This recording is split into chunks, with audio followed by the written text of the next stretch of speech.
ago, 2 years ago. So I have been, it's different when you study, but you don't have the opportunity to practice. So I have arrived here last November. So I have like 10 months of practicing every day. So I'm from Mexico. We'll find difficult times, so it's not easy, but we have to trust and always keep our sight in the Lord so we can don't lose the way we have to take. So that's for all people who decides to follow the Lord. Okay. And I think my vocation start when I was 16 years old. I was involved in the church. I was always going to mass for kids. We had a wonderful priest, and he used to invite and made a special mass for priests, for kids. So I was participating.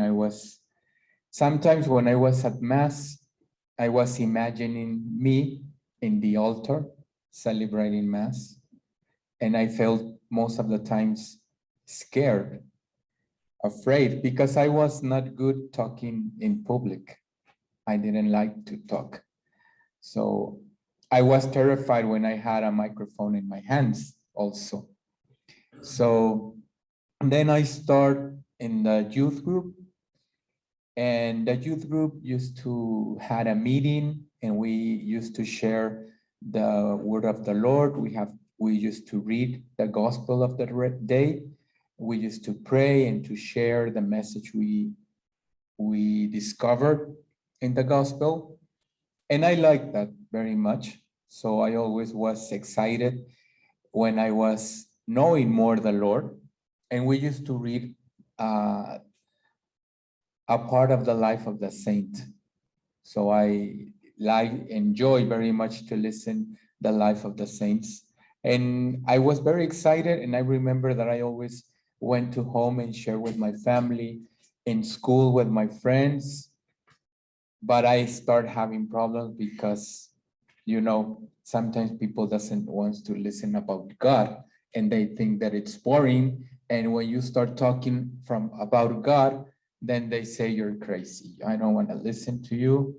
So that happened to me also. But I continue, and I had God in my heart. That's why I couldn't keep it only for me. I needed to share with them. And it was good because at that time I brought classmates to church. So one of them is a priest. And after that, I was feeling the call of the Lord. So I wanted to belong to him, because I always thought that I wanted to do something amazing with my life. I always feel that there was something very important that I had to discover. But I was thinking probably I want to be a brilliant doctor, the best doctor of the world, and save many people. But the Lord wanted me a priest. So he called me. My father didn't agree with me. I told you I'm from Mexico, and our Mexican culture, they want big families. So he said, I want family, and you have to have children, and you have to get married, because our family needs to grow. We're gonna last the last name. It's important to keep it, and then you can say, oh, all the Valdez are the huge family, and that was the most important thing for my father. He didn't understood what was happening in my life. But then I told him, I need to be obedient to the Lord, and he's calling me, and that's what I want to do. Then he told me, okay, give me a good reason why you want to be a priest. At the moment, I didn't have an answer for him. And he said, okay, you can do whatever you want, but I'm not going to support you. So I trust in the Lord. He didn't talk me for 1 year. He was very, very mad. I was very sad, but I was convinced that I was doing what the Lord wanted. So I went to the seminary, and then after 1 year, there was a meeting for parents. So I told him that I wanted him with me in that meeting. So he went. And at that meeting, he started changing, but he wasn't happy still. So then I was in the seminary, the seminary of the diocese, but I feel that I wanted to be a religious, because I discovered while I was doing formation that praying was very important. We used to pray in the seminary, but not like the religious style. Religious style is more deep, and you have to trust more in the Lord and make vows of poverty, obedience, and chastity. So I wanted to give everything from me to the Lord.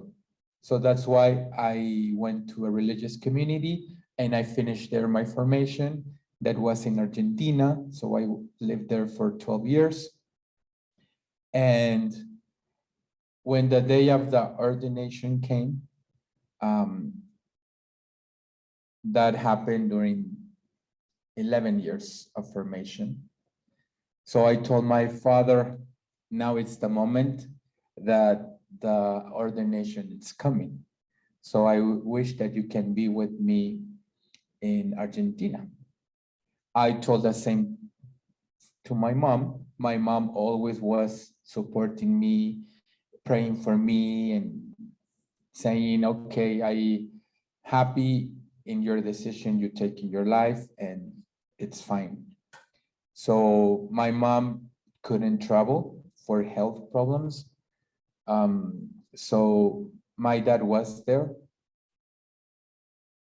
He cried a lot. He discovered that he understand what was happening.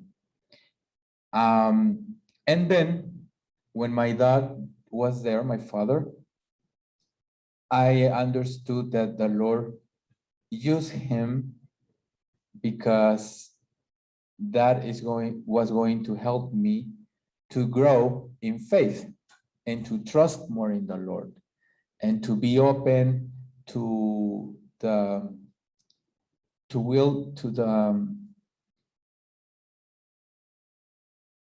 plans of God. So I understand that he has plans that we don't understand, and sometimes we think that everything must be easy, simple, and the Lord has to give you everything you want, because that will be what is going to help you to follow the Lord. But it's not like that always, because we have to have an open heart and trust in him, and we can receive his grace and his strength, so we can affront the struggles we are going to find following the Lord. And I want to share also that sometimes we feel disappointed when we are happy and we want to respond to the Lord, and then we say, what is happening? Because I have difficulties. I want to do what the Lord wants, and things are not simple.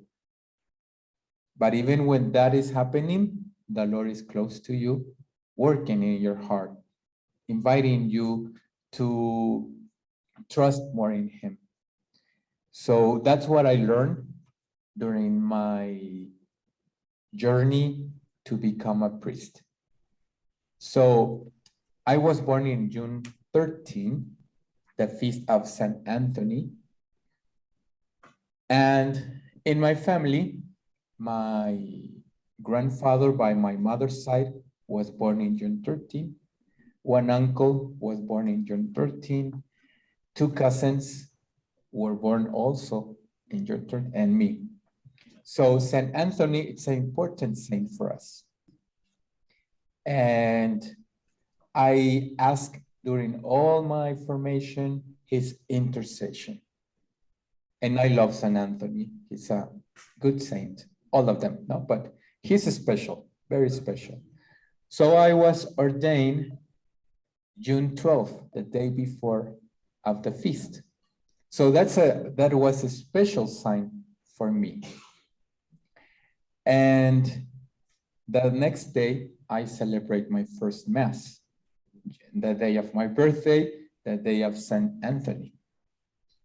And I celebrate the Mass in the first church. I was assigned like a religious brother to do my pastoral service. So that was very special also.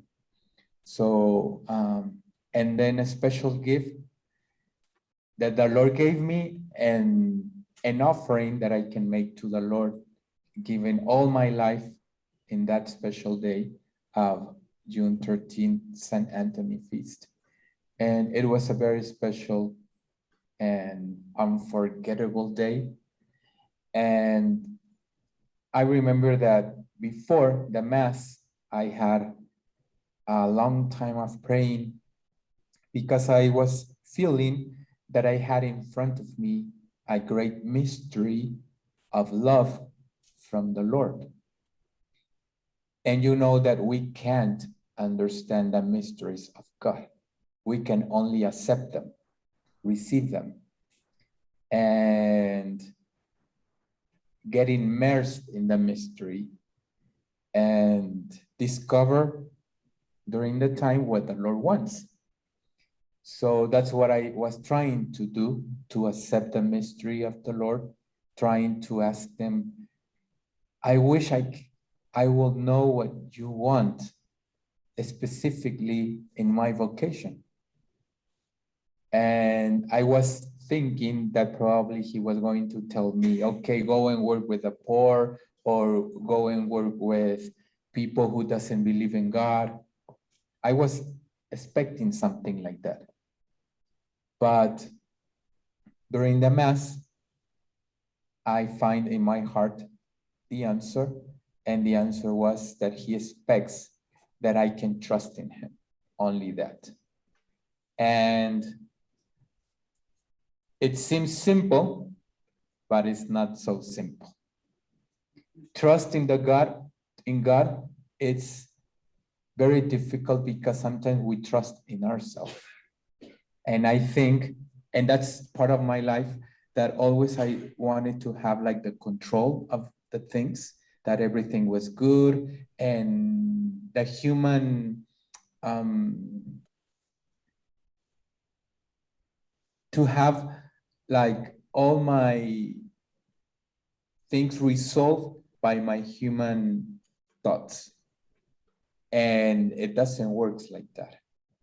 And when I was living that way during my vocation formation, I had struggles, but when I trust in God, I was scared, but everything was good. It's difficult, it's not so simple, but it's the best we can do. That's what I want to share also with you, that the most important thing when we are following the Lord is to trust in him.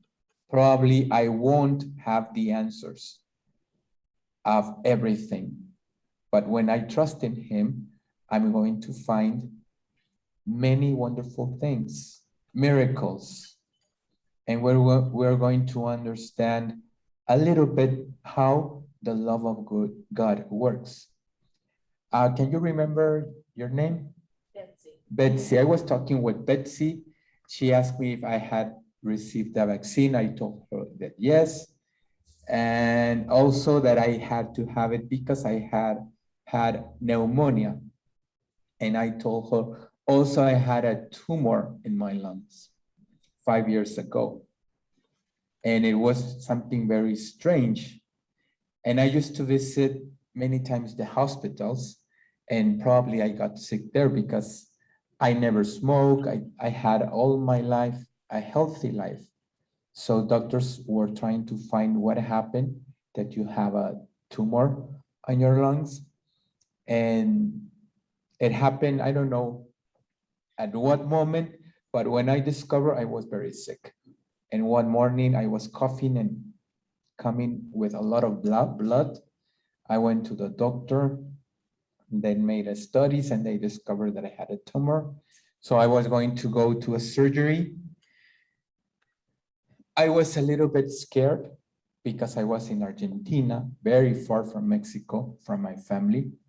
And I was more worried for them, not for me. Because, you know, if you have somebody that you love and they're sick and you don't have them close, you feel sad and you feel scared and you want to be there and help them. So I know my family and I know that they will wish to be close to me. So I say the Lord, okay, I'm in your hands and I'm going to trust. And everything was programmed to have my surgery the next day. So that night I was prepared, I prayed. I had difficulties to stand up from the bed and to go by myself to the bathroom or to do it. I couldn't move my arms. It was very, very painful. But that night, I had a brother with me who was taking care of me, and I need to go to the bathroom. And he was tired, he was sleeping, and I didn't want to call him because I feel I'm gonna bother him and he's very tired. I'll do it by myself. So I start getting up, but I didn't have more pain. And then I start moving my arms and I said, I can move my arms. So I went to the bathroom by myself. I returned, I came again to bed. Then next day at the morning, doctors came, okay, are you ready? They talked to me. And I told them, I think that something happened. I don't feel that I have pain. So he said, they were a little bit surprised. They didn't believe in God. So they took me to take another, I don't know, how do you call it? Like a study so they can see how was the lung. In centimeters, I don't know the inches. It was 4 centimeters. I think it's like 2 inches, the size of the tumor. So it was less than 1 centimeter, the tumor. And they said, this cannot happen. You believe in God and he made you something. So they sent me home. And then if I had something strange, I had to go immediately, but nothing happened. And then 1 month later, I had another study so they can see how my lung was, and it was healed completely. So, and I understand more how trusting in God works, because I didn't ask him to heal me. I say, Lord, I'm in your hands. I trust in you, and you can do in me whatever you want. So I told you I was trying when I was going to celebrate my first mass like a priest, what do you want from me? And I told you the answer was trust in me. So that's the way. And when I had all this difficult time that my religious order was dissolved, it was not simple. It was very, very sad. I feel that it was like a divorce when you think that you're gonna get married for all your life and then your wife tells you, I don't wanna be married more with you, I wanna get divorced. I have heard many stories like that. But when this happened to me, I said, this is like a divorce. I feel like when people comes and talk to me, because I had thought that that was going to be for all life. So that's when I remember again, trust in me. And I'm here in Colorado, serving in Immaculate Conception, learning many things like a kid when you have to start talking a new language. And I have been trusting in the Lord that He's the one who is going to do everything. And I'm only have to trust in Him and follow Him and be in the place He wants me to serve and to show Him and to share faith. And I'm glad to be here and share this part of my vocation story. And I am completely sure that I choose the correct way in my life.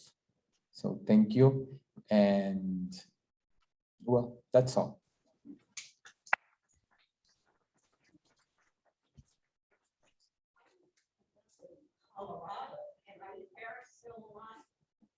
Yeah, my parents still alive. And I get here in Colorado because I was looking a place and I prayed. I told you I was in Argentina. Before that, I was assigned to go to Spain. And I had to go to Mexico to do all my visa tramits so I can get a visa worker. And when I got my visa, only was for 1 month. So I couldn't travel because I needed for 2 years. Something was wrong. So I say, Lord, you don't want me there. And I have to find a place. And that by that moment, we were informed that our institute was going to be dissolved. So I had the opportunity to go if I wanted and serve there, like a priest from diocese. And I said, no, I'm not going to go there. And then I start feeling to come here. So I go in Google and find diocese. And I wrote to 5 dioceses. And one of them was Colorado. And I said, the Lord, okay, I'll be attending to the first one to respond. That's the one that I'm going to be. And 3 of them responded and they said, we don't need priests. Yeah, 3 of them. And then the 4th one who responded, it was from here. And it was totally different. And they said, okay, let's have a talk by Zoom. Tomorrow, next week, but very soon. So next day I had an interview and we were talking and I told them what happened, what was the reason I was looking for a diocese and everything. And they said, okay, come and visit. We can have a personal meeting. You can know the diocese. So 1 month later, I was visiting Colorado. I had an interview with Bishop Samuel, very kind. You're welcome. You can serve here. We need priests. We love priests. We want priests, and you're welcome. So that's how I'm here. You have brothers who are carrying on the name for your father? Yeah, I have brothers. Yeah. So my father